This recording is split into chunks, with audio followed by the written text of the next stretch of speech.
안녕하세요. 21년째 주식 중입니다. 저의 2023년 10월 배당주 계좌 내역을 공개하겠습니다.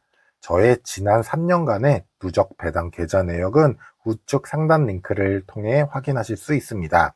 성과 이야기를 하기 민망할 정도로 10월은 크게 떨어졌습니다. 배당주 투자, 주식 투자를 하시는 분들 생존하고 계신 거죠?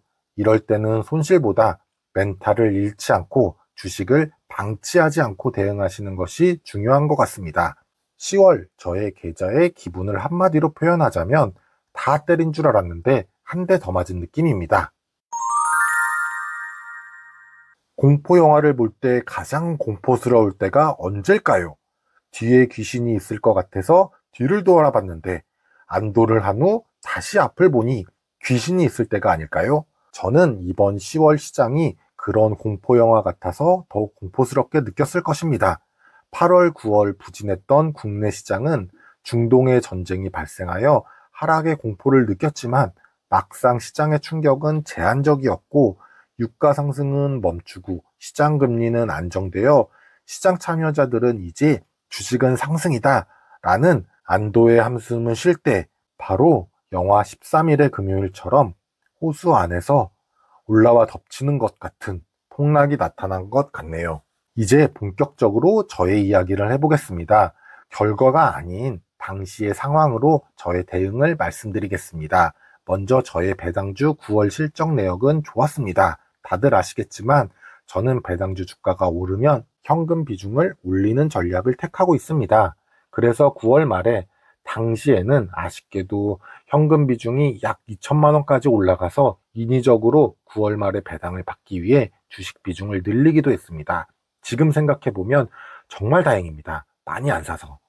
그런데 추석 전에 시장의 분위기가 좀 이상했습니다. 한마디로 수급이 약하다는 느낌이 들었습니다. 그래서 급하게 사면 안 될 것 같아 보였고 더욱이 배당주는 급하게 매매하면 꼭 사고 난 후 주가가 지지부진해지는 경우가 많이 있더라고요. 10월 중순 이후 코스닥과 2차전지 관련주의 급락으로 잘 버텨왔던 삼성전자 주식도 하락했습니다.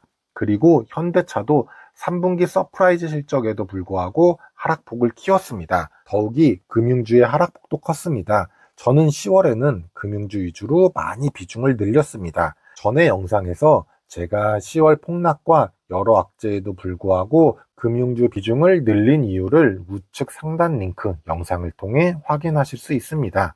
결국 10월 마지막 주 하락에 저의 현금 비중은 5%까지 떨어졌습니다. 저의 ISA 계좌 현금 비중이 올해 최저 비중을 기록했었습니다. 물론 저도 일반 계좌에 우량주와 ETF가 있지만 상대적으로 배당주에 투자하는 ISA 계좌는 마음이 놓였습니다. 이유는 배당이라는 것이 있기 때문입니다. 만약 더 떨어지게 된다면 나는 더 높아진 배당 수익률로 주식을 한 주 더 얻을 수 있다라고 나름 공포를 이겨내면서 버티었습니다. 이번 주는 폭우가 지나간 자리처럼 언제 급락이 왔었는지 2차전지 관련주와 코스닥은 급반등을 하고 있습니다. 상대적으로 약하지만 금융주도 반등을 하였습니다. 저는 이번 반등으로 삼성전자와 우리금융의 일정 부분을 현금을 만들었습니다. 아직은 5%에서 8% 가까이 끌어올리긴 했지만 반등이 이어진다면 추가적으로 현금을 마련할 예정입니다. 자, 이제 저의 10월 배당 성과를 공개하겠습니다. 지난 영상에서 설명드린 대로 저는 ISA 계좌를 이용해 제 계좌와 아내 계좌 두 개의 계좌로 운영 중입니다. 아내 계좌에서는 152만원 손실이 났습니다. 그리고 제 계좌에서도 262만원 손실이 났습니다. 제 계좌에서는 현대차 EUB와 하나금융의 손실이 크게 났습니다. 다행히 삼성전자 우선주가 선방을 해줘서 그나마 다행이었습니다. 이제 누적 계좌를 엑셀표로 만들어 봤습니다. 이번 10월 달에 계좌 내역까지 합산을 했습니다. 먼저 아내 계좌에서는 100만원을 더 입금해서 5천만원에서 5,100만원으로 늘었습니다. 평가손익의 합은 아까 말씀드렸듯이 안타깝게도 414만원 손실을 기록했습니다. 그리고 전에 영상을 보신 분들은 아시다시피 저는 연 8% 수익을 목표로 하고 있습니다. 그렇기 때문에 이번에 손실이 나면은 뒷걸음질을 친 거기 때문에 더 분발을 해야 되겠죠.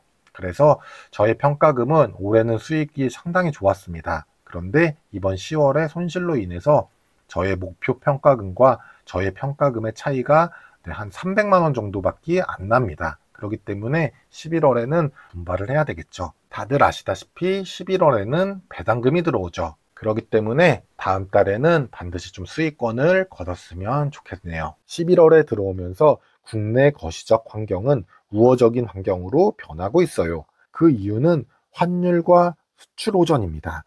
그리고 가장 중요한 주가의 거품이라고 할 수 있는 신용잔고 비중이 줄고 하방 경직성을 가져줄 수 있는 공매도에 대한 시장 감시가 커지고 있습니다. 미국에서 장기 10년물 시장금리가 4.5% 아래에서 안정된다고 한다면 연말에 산타랠리도 기대할 수 있겠지만 처음에도 말씀드렸듯이 위기는 언제나 터질 수 있고 가장 중요한 건 대응이라고 생각을 해요. 만약 단기 랠리가 온다면 각자 자신이 정한 일정 부분의 현금을 채워두시는 것을 잊지 않으셨으면 합니다. 수익도 중요하지만 너무 위험에 노출도가 크게 되면은 손실이 커지는 경우가 종종 있습니다. 다음 영상에서도 11월 배당주 계좌 내역을 공개할 예정입니다. 오늘 영상이 도움이 많이 되셨다면 구독과 좋아요 부탁드립니다. 감사합니다.